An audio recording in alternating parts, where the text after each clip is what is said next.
आइए समझते हैं इनकी बीती हुई ज़िंदगी के बारे में, भूत के बारे में। जो जातक ज़िंदगी जी चुके हैं उसके उतार चढ़ाव और उसके परिणाम के बारे में। जी हाँ दोस्तों, आज इनका यह दूसरा वीडियो है हस्तरेखा का। वर्तमान, भूत और भविष्य में भूतकाल को मैं दर्शाने जा रहा हूँ। यह इनकी जीवन रेखा है और यह इनकी मस्तिष्क रेखा है। मंगल पर्वत और गुरु पर्वत के बीच से दोनों ज्वाइंट होके जीवन रेखा और मस्तिष्क रेखा आगे की ओर बढ़ रही है।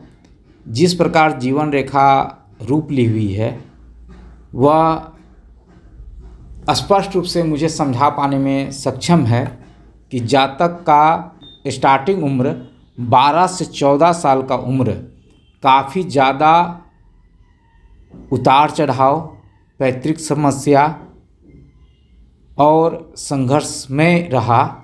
वहाँ से जातक अपनी ज़िंदगी को जीने के लिए, अपनी महत्वाकांक्षाओं को पूर्ति करने के लिए स्थान परिवर्तन करता है या स्थान परिवर्तन होता है और पॉजिटिव होता है, प्राप्ति के लिए होता है। तो वहाँ से इंसान लगभग 14-15 साल की उम्र के बाद अपने आप को मेंटलिटी और व्यवहारिक और कर्म के रूप में बेहतर बनाने के लिए प्रयास करता है। लेकिन 24 साल आते आते तक जो भी प्रयास इनके रहते हैं यह इनके फेवर में नहीं आता है। एक ऐसा ग्रह का युक्ति है जो पीछे किए हुए का लाभ आगे की ज़िंदगी को नहीं मिलता है। तो ऐसी स्थिति परिस्थिति के कारण यह अनेकों प्रकार के उतार चढ़ाव जो मैं दिखा रहा हूँ, समझाने का प्रयास कर रहा हूँ, उसे एक बार ज़रूर समझें। यह जो जीवन रेखा पे गड्ढे देख रहे हैं यह तकलीफ़ को बताता है। जीवन रेखा पर इस प्रकार का जब गड्ढा होता है तो इंसान को अंदरूनी कष्ट मिलते हैं। एक बार तो मेजर है, स्टार्टिंग पीरियड में स्वास्थ्य संबंधित काफ़ी ज़्यादा प्रॉब्लम आते हैं। पेट में, हड्डी में यह समय समय पे प्रॉब्लम देते हैं। और इसी प्रकार की सेम युक्ति के साथ इनकी बाएं रेखा में है, उसे भी मैं आगे दिखाऊंगा। ऐसे जातक के साथ दुर्घटना या इंटरनल प्रॉब्लम स्वास्थ्य में आते जाते हैं। कभी कभी स्टोन की भी प्रॉब्लम के कारण स्वास्थ्य में, पेट में पैनिक दर्द रहता है। कभी दुर्घटना के कारण कुछ भी हो सकते हैं, लेकिन यह स्वास्थ्य को कमज़ोर करने के लिए जाना जाता है। यह बाधा रेखा है।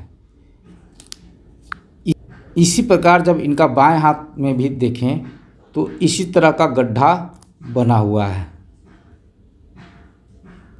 जब इस प्रकार का गड्ढा किसी भी जातक के हाथ में हो, वो भी जीवन रेखा पर, तो यह स्वास्थ्य में कभी कभी ऑपरेशन, कभी कभी जख्म भी, कभी कभी पीठ का पैनिक दर्द भी, कभी परिवार में या खुद के ज़िंदगी में स्टोन जैसे तकलीफ़ देने के लिए जाना जाता है। और वहाँ से तन, मन और धन तीनों को एक कमज़ोर युक्ति बना के ज़िंदगी को कष्ट देता है।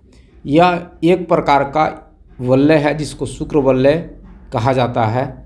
यह जातक जिस घर में जन्म लेते हैं तो वहाँ के लोग कुछ सरकारी पक्ष में, कुछ रोजगार या संपत्ति से मजबूत तो बनाता है, परंतु यह पूर्ण नहीं होने पर यह जातक के लिए उतना ज़्यादा लाभदायक नहीं बनाता है। और जातक जिनके साथ रहते हैं, जिनका विकास चाहते हैं, उनका साथ और विकास दोनों काफ़ी मजबूती से देना जाता है और खुद इमोशनली पीड़ा देने के लिए जाना जाता है। इस प्रकार की शुक्र वलय जो अर्ध चंद्रकार के रूप में होता है, एक तरह से यह नकारात्मक हृदय रेखा भी कह सकते हैं, क्योंकि यह काफ़ी ज़्यादा इमोशनल हो जाता है इंसान और अपने ज़िंदगी के बहुत सारे फैसले इमोशनली विचार के कारण लेता है और उसे जीता है, वह सुख या दुख दोनों का कारक यह रेखा बनता है। हाँ, परिवार में उत्थान का कारण होता है जब जातक जन्म लेता है, उसी समय से धीरे धीरे उम्र और अवस्था के अनुसार प्रोग्रेस पाते हैं वो सारे लोग इस साइन के कारण। पुरानी ज़िंदगी से अगर एक और कारक मैं निकाल के लाऊं तो यह गुरु पर्वत पे बना यह साइन इंसान को खुद के विचार से इतना ज़्यादा मजबूती प्रदान करता है कि विपरीत परिस्थिति में भी हारने नहीं देता है। पिता जैसे दायित्व को जो मैं यहाँ दर्शा चुका हूँ कि पैतृक ऋण उठाने के लिए जातक जन्म लिया है, तो पैतृक जैसे दायित्व को अपने स्टार्टिंग उम्र से ही लगभग 15-16 साल की उम्र से ही निभाना स्टार्ट करता है, जीना स्टार्ट करता है। अपने परिवार में अपने तक साथ जी रहे लोगों के साथ बेहतर करने का प्रयास करता है, लेकिन कमज़ोर व्यक्ति लगभग 24 साल जाते जाते कुछ आने नहीं देता है। लेकिन कभी यह हारने वाला जातक नहीं है, अपने विचार को और पॉजिटिव करते हैं, अपने आप को तौलते हैं, समझते हैं और पुनः एक नई ज़िंदगी जीने के लिए स्टार्ट हो जाते हैं। हाँ, यहाँ पर यह इंसान बुरा करने से भी नहीं हारता है और अच्छा करने से भी नहीं हारता है।